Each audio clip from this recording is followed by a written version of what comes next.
හයි කොහොමද ඔයාලට? ඔයාලව ආදරෙන් පිළිගන්නවා මගේ channel එකට. ඉතින් මම වගේ පෝක් කන්න ආසයට තමයි මේ රෙසිපි එක අරගෙන ආවේ. නිකම් බත් ටිකක් එක්ක උනත් කන්න පුළුවන් රසම රස පෝක් බිස්ටේක් එකක් හදාගන්න විදිහ අපි බලමු. පෝක් බිස්ටේක් එක හදන්න පෝක් කිලෝ එකක් මම අරගත්තා. මුලින්ම අපි මේ පෝක් ටික තඹ ගන්න ඕනේ. ඒ නිසා මේ පෝක් ටික භාජනයකට දාගෙන ඒකට කරාඹු නැටි 6ක් ලුණු තේ හැඳි 2ක්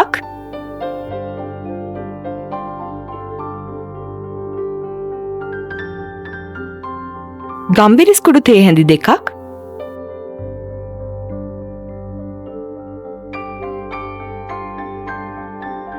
කුරුඳු කෑල්ලක්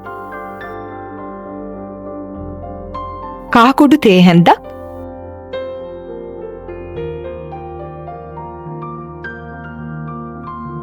මස් ටික තඹ ගන්න වතුර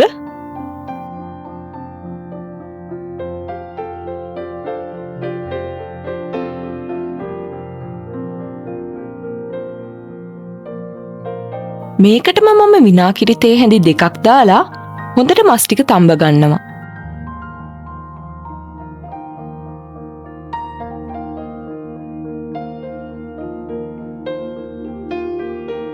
මම මේකේ පියන වහලා ටිකක් වෙලා මස් ටික හොඳට තැම්බෙන්න තියෙනවා. මස් ටික තැම්බෙනකන් ලූණු, මිරිස්, මාළු මිරිස් වගේ අමුද්‍රව්‍ය ටික මම මේ හැඩයන් වලට කපාගෙන තියාගත්තා.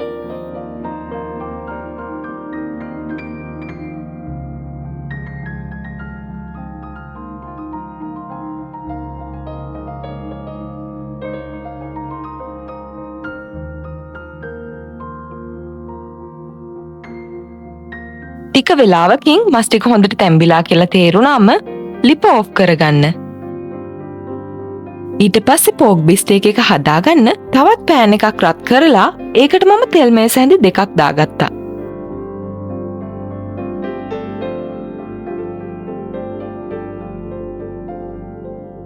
තෙල් ටික රත් වුණාට පස්සේ පෑන් එකට මම දාගන්නවා කරදු මුංගු 5ක් 6ක් විතර කුරුඳු කෑල්ලක් කරාඹු නැටි 5ක්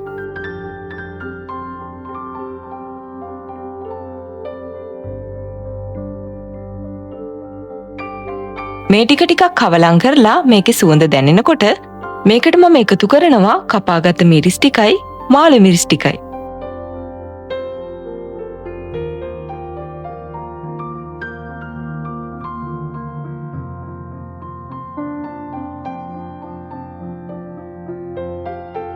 මේ ටිකක් චුට්ටක් කවලම් කරලා සුදු ලුණු තේ හැඳි 2ක් විතර ඉඟුරු තේ හැන්දක් විතර මේකට මම එකතු කරගත්තා.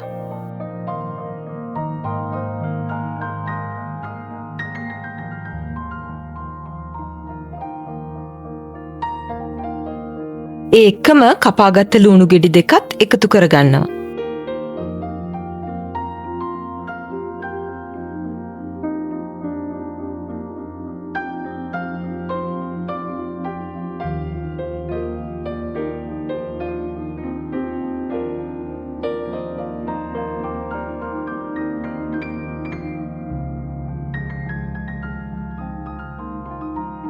මේ ටිකක් කවලම් කරලා මේකට රම්පේ කෑල්ලක් කරපිංච ටිකක් එකතු කරගන්නවා.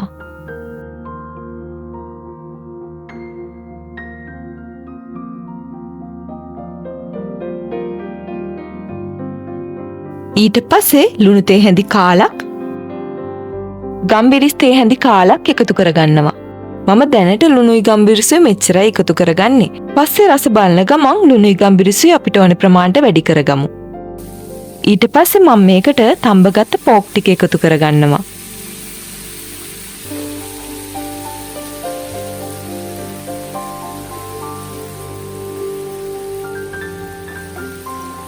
පෝක් ටික එකතු කරන ගමන් හොඳට කවලම් කරගන්න ඕනි.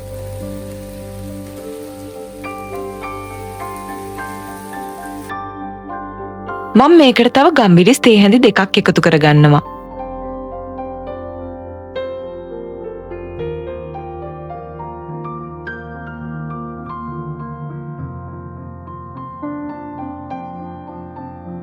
විනාකිරි තේ හැඳි භාගයක් එකතු කරගෙන මට මේකට ලුණු මදි කියලා දැනුන නිසා ලුණු තේ හැඳි භාගයකුත් එකතු කරගන්නවා.